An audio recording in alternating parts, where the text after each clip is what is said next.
part of that journey is being willing to accept whatever outcome comes as a result, good or bad. Win, do not win, you're willing to accept whatever has come out of that because it's so much more than a trophy. I say that so often. This whole process is so much more than the trophy you get to put on your shelf or the logo you get to put on your website. It's about the journey and the process that you go to. Welcome to the Joy-Powered Workspace podcast, where we help HR and business leaders embrace joy in the workplace. I'm Susan White, owner of Susan Tinder White Consulting, an HR consulting practice. With me is my co-host and dear friend, JoDee Curtis, owner of Purple Inc., a large HR consulting firm. Our topic today is becoming an award-winning workplace. Listeners, if you're like me, you may wonder what is behind all the award-winning workplace designations that are out there. It seems like a no-brainer that a company would want the kind of recognition to help you attract talent, improve your reputation in the community, and enhance your employment brand. So why doesn't every company go after these awards? Or are they going after these awards and just not winning them? To help us understand behind-the-scene happenings for awards and help our listeners think through how might you want to approach pursuing one of these awards, we've looked for a subject matter expert to be a guest on today's episode. Our guest today is Angie Redmon, president of StriveHR. Angie has invested more than 2 decades learning what makes good companies great. And it always comes back to the same thing. Companies who care about their people as much as they care about their bottom line are more likely to recruit and retain outstanding employees. Now, she's on a mission to help develop HR professionals through mentorship and cultivating strong workplace cultures. After climbing the ranks in HR with multiple companies in diverse industries, Angie has channeled her focus into helping organizations develop their people strategies and helping HR professionals develop in their career through her mentorship.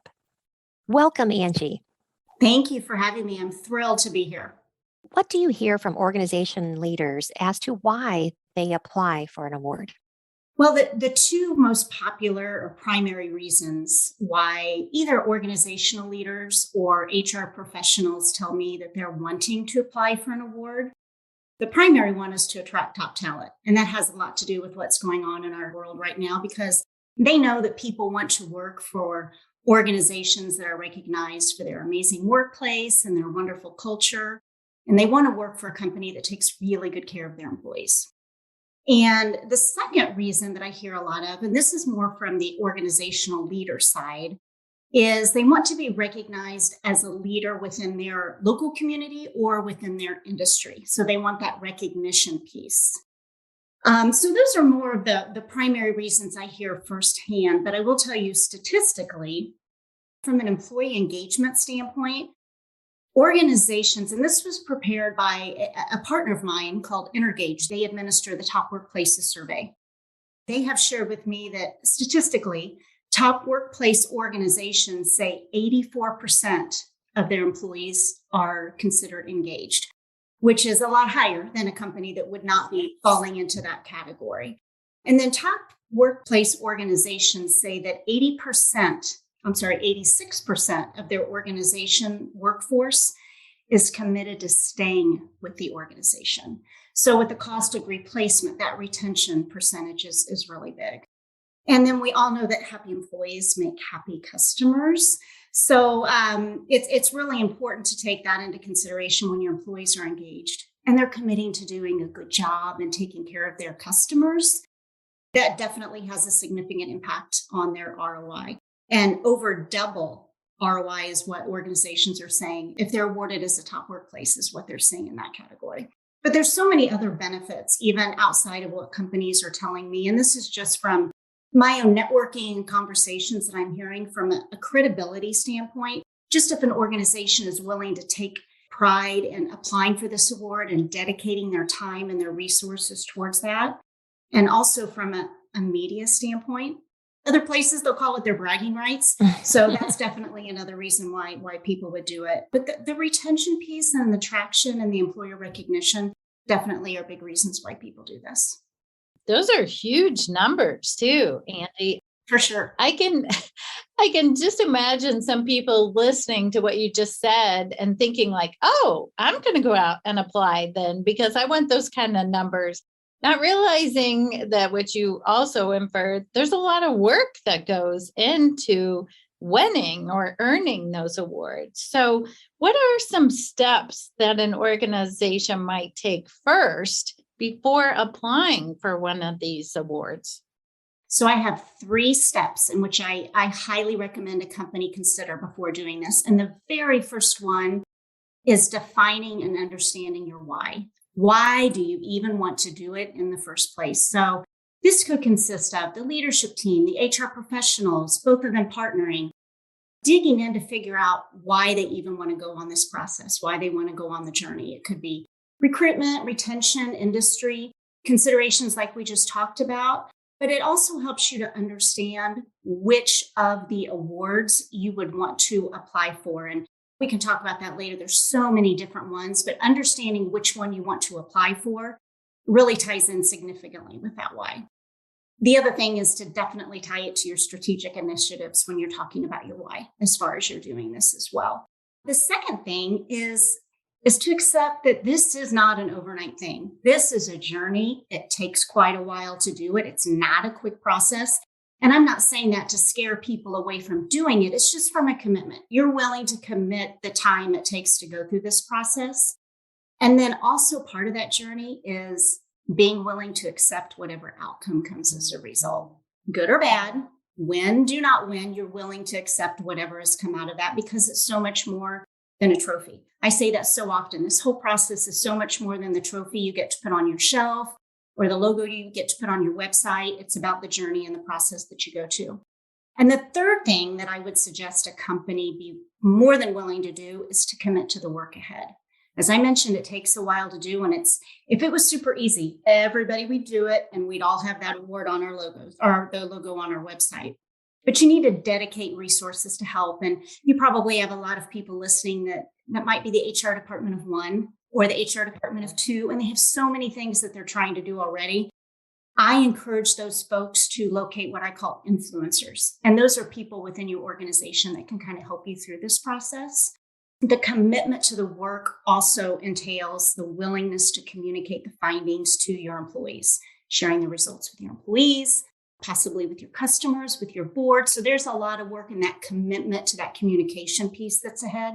And just last but not least with that is embracing the concept of continuous improvement.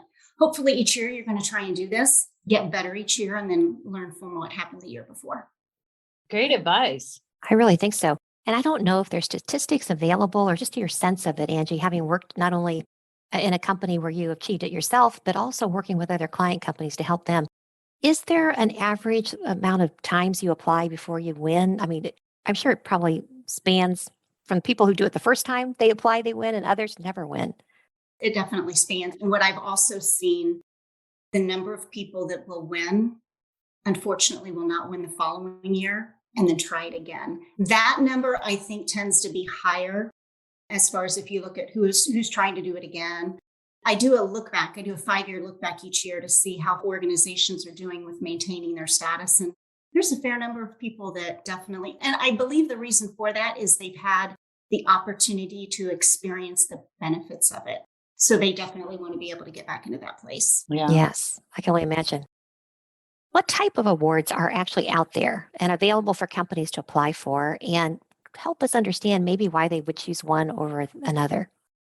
Most of the awards have like a standard set of questions. And the purpose for that is that all of your employees are answering the same types of questions. As well, if it's an award in which you are competing against other organizations within your community, they need to make sure they're measuring those organizations equally. So we'll say, for example, best places to work, top workplaces. Locally for us, those are great examples of those where everybody gets the same type of question. And then you're being compared to your competitors within your geographic area and or within your industry as well. They ask questions around leadership, communication, work ethic, supervisors. There's so many more. And then some of these will also give you the ability to add on customized questions. In addition to that, there are some awards that rather than it's being compared to other companies within your same industry or within your geographic, almost like a competition against yourself. And those are the ones that where you are becoming certified. So they have a preset standard list of questions and you answer those. And if you meet that criteria in which they have defined, great places to work, put on by Fortune magazine is a great example of that. So they have a standard list of criteria where you can earn that seal or that stamp. One piece of advice that I definitely give for organizations is tying this back to your why. So for example, Best Companies has the local distinction. They have the industry distinction. If you are really focused around retention and recruitment, Best Places to Work would be a great type of. If you are wanting to be recognized as an industry leader, Best Companies offers best banks, best nonprofits to work for. So there's a lot of opportunities to be recognized within your industry.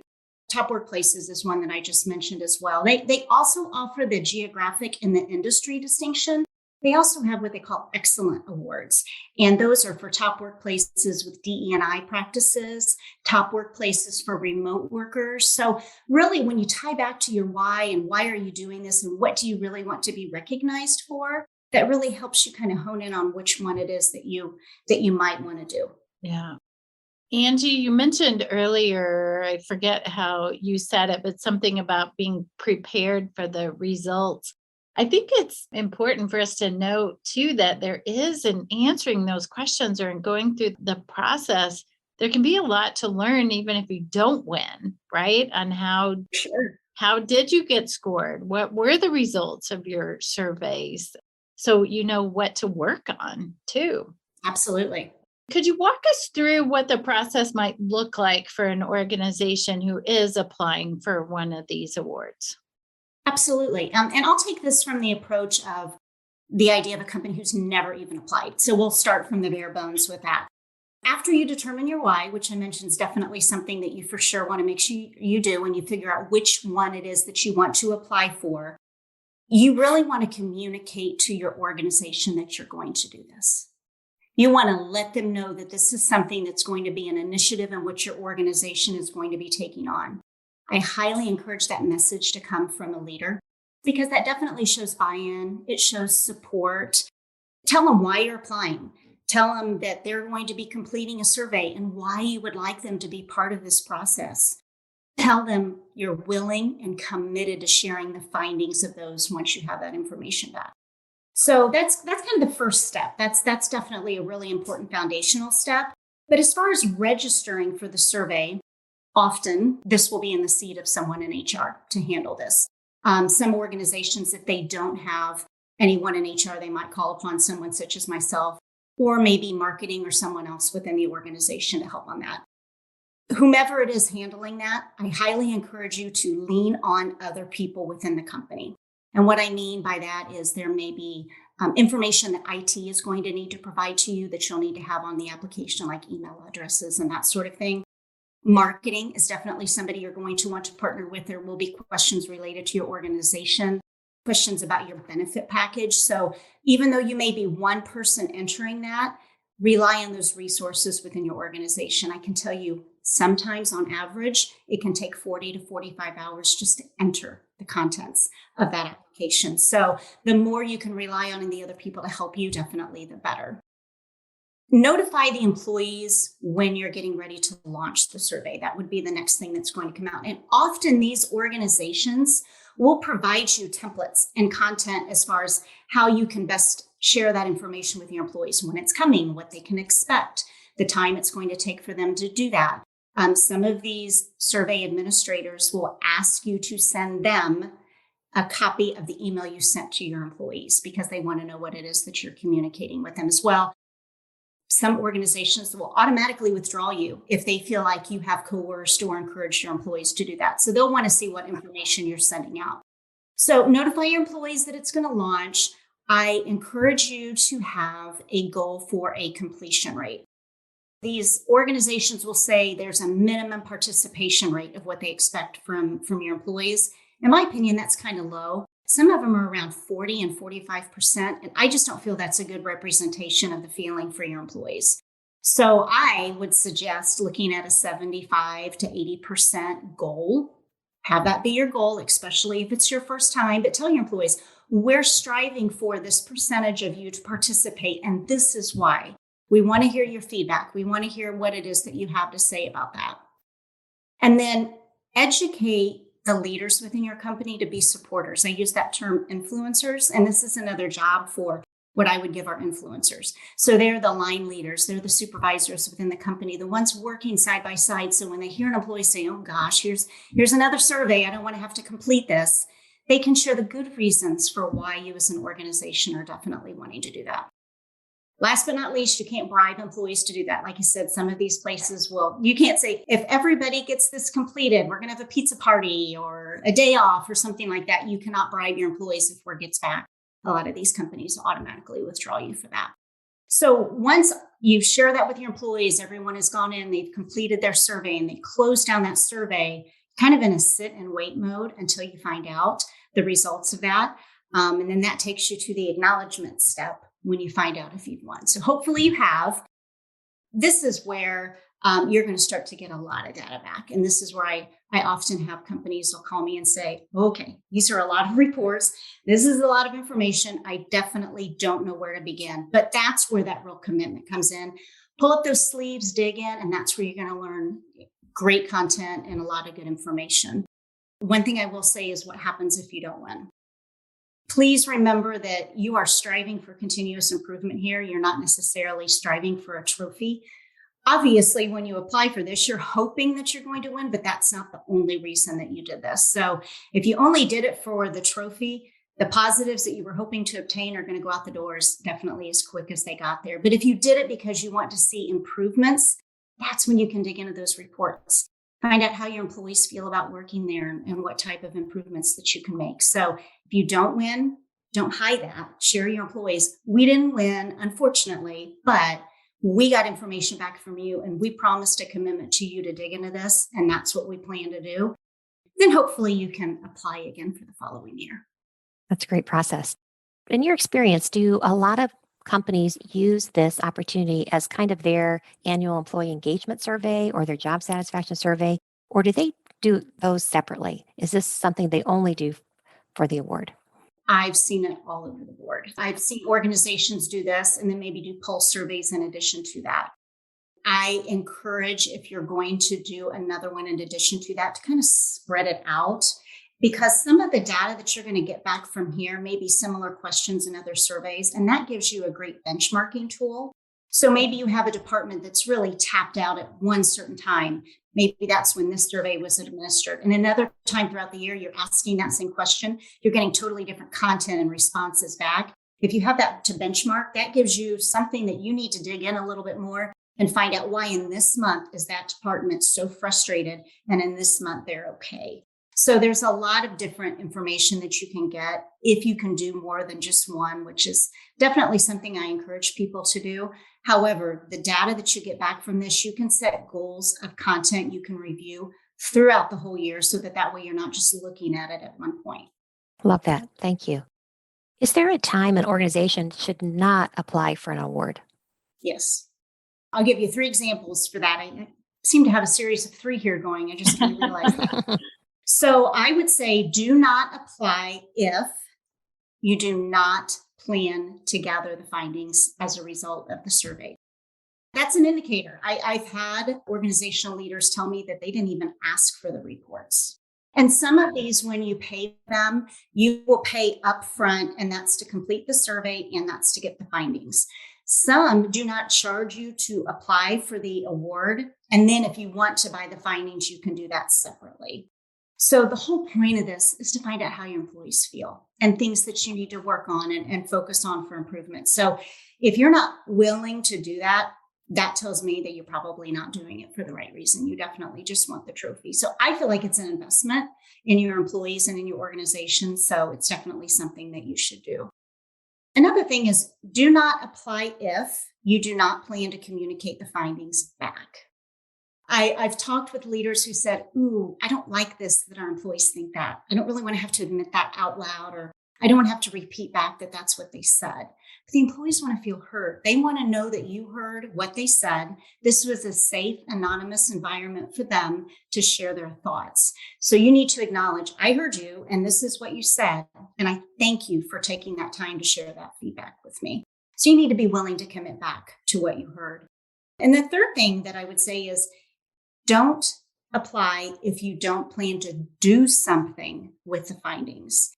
What I mean by that is there's nothing worse than asking for it and then saying, I heard you, but I'm not going to do anything about it. We like our way of doing it, not the way that you suggested of doing that.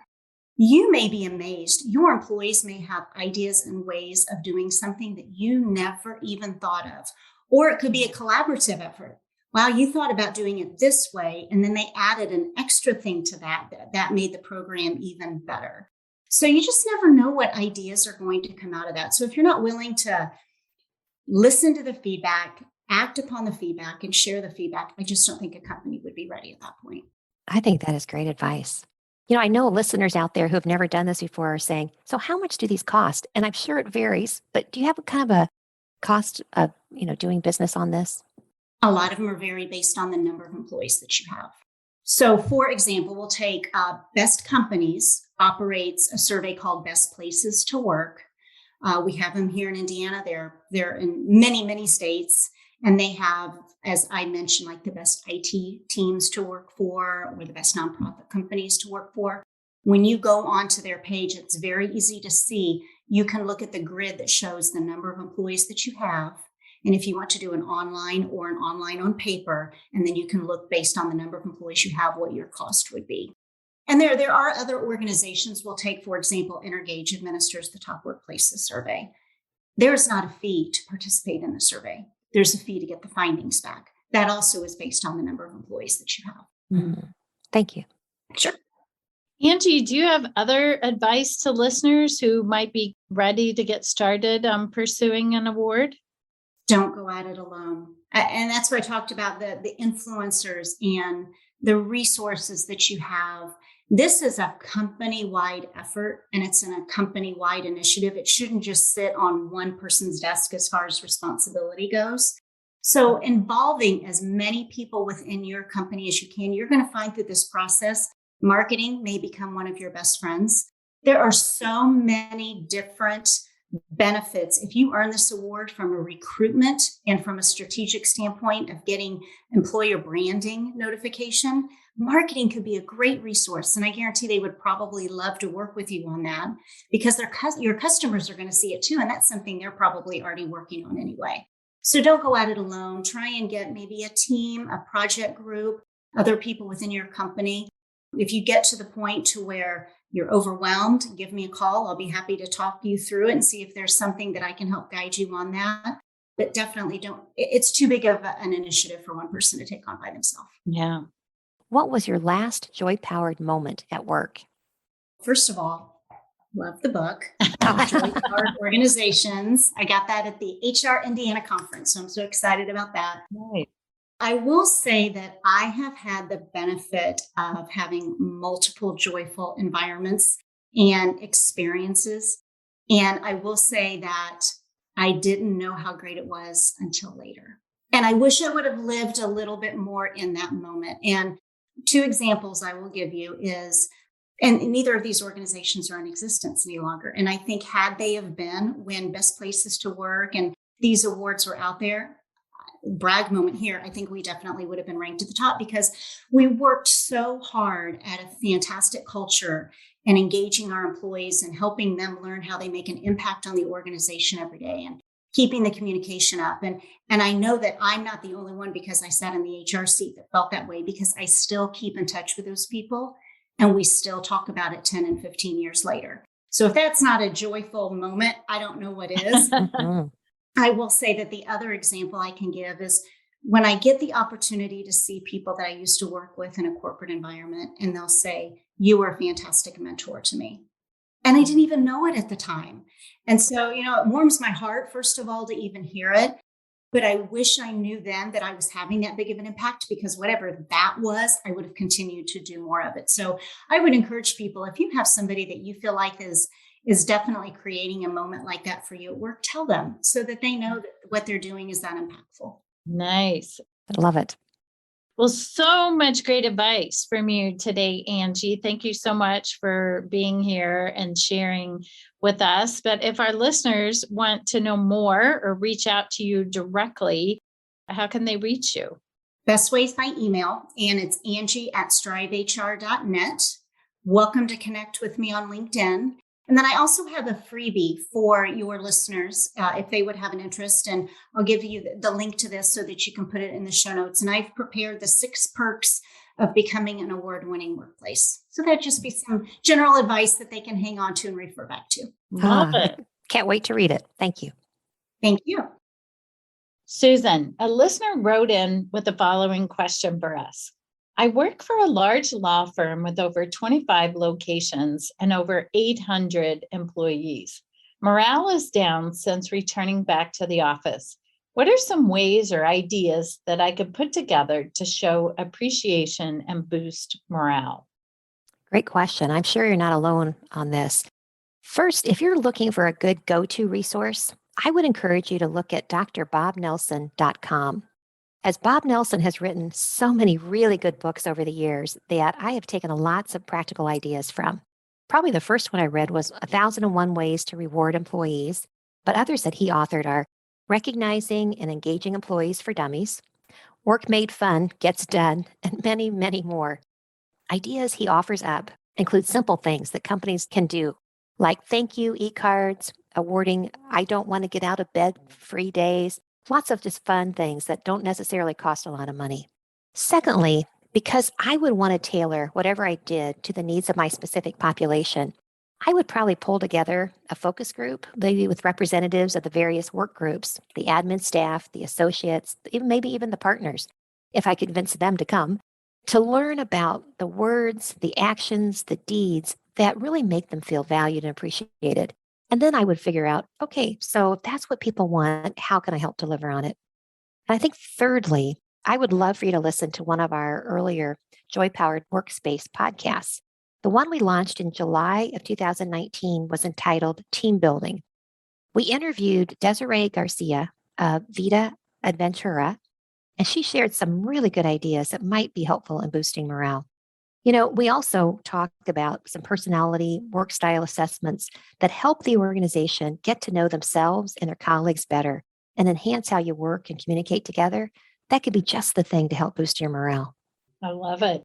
One other thought on that, Susan, which you mentioned in the second comment that might come out of the focus groups when you ask about what are the words, actions, or deeds that can help others feel appreciated. One of those sometimes is not to be, sounds so simple, is to just say thank you, right? To have that one-on-one or to encourage your managers to tell people thank you. It can't all just come from you as our listener, but do an effort corporate wide to get people to say thank you for this, right? Sometimes it's just that one-on-one acknowledgement that can really make a difference to people. I think you're right. I think it's hard for some people to say thank you, and getting them comfortable doing it and just make that part of your language is really, really helpful. So it's time for In the News. In the fall 2021 edition of HR Magazine, there was an article entitled Wave Goodbye to the Handshake by Kathy Gerchik. Given all of our increased awareness of spreading germs due to the COVID-19 pandemic, there are more and more people reluctant to shake hands. JoDee, when I started out in my career in banking as a woman in the early 1980s, I really wanted to be taken seriously. So I practiced handshaking to make sure it was firm and it was dry, especially if I was nervous. And I wanted it to be enthusiastic, but not too over the top. I have since then shaken thousands of hands. Here we are, 40 years later, and how things have changed. Right. I really would be content not to shake hands in a business setting ever again. I totally agree. And it just makes me laugh to think about practicing a handshake, right? Because we did that. I did that too. That was a thing where you practiced a good handshake. Yeah, please take me seriously. And you would follow it up with a really firm handshake. So the article that I read affirms that you and I are not alone. Gertschik cited a study in May of 2021 of 1,000 workers in the UK and Germany where 72% of the respondents say they no longer want to shake hands. As business leaders and HR professionals, I think we can help normalize not shaking hands by talking about it with our teams and supporting their personal decisions on this topic. When I meet someone now, before they come in for that handshake, I say one of two things. I'm delighted to meet you. I don't shake hands anymore, but I do fist bump. Or I'm happy to meet you. And although I don't shake hands, please know I'm thrilled to get to spend some time with you. Now, it doesn't always work, JoDee, because I realize someone often has their hand pointed at me before I get a chance to say anything. Right. You know what I do? I just suck it up. I shake the hand, probably not as vigorously as I once would have, but I go ahead and shake their hand. And then first chance I get, I go and wash my hands. Yeah. I really thought the handshake would go away. And I feel like it's coming back again, right? More and more people, of course, I'm around more and more people now who seem to want to shake my hand. And it can be an awkward moment if we're not ahead of the game on it. I think talking about it is step one. Yeah. Now it's time for our Powerhouses segment, where we give a shout out to consultants and vendors in the people space to raise opportunities for others in our field, because we believe in abundance for everyone. This segment is brought to you by Powered by Purple Ink, the National Network for People Professionals. Learn more about PBPI at poweredbypurpleink.com. Okay, let's get to our shout outs. Drew Moore, a small business accounting firm, helps you know your numbers. Paylocity is the HR and payroll provider that frees you from the tasks of today, so together we can spend more time focused on the promise of tomorrow.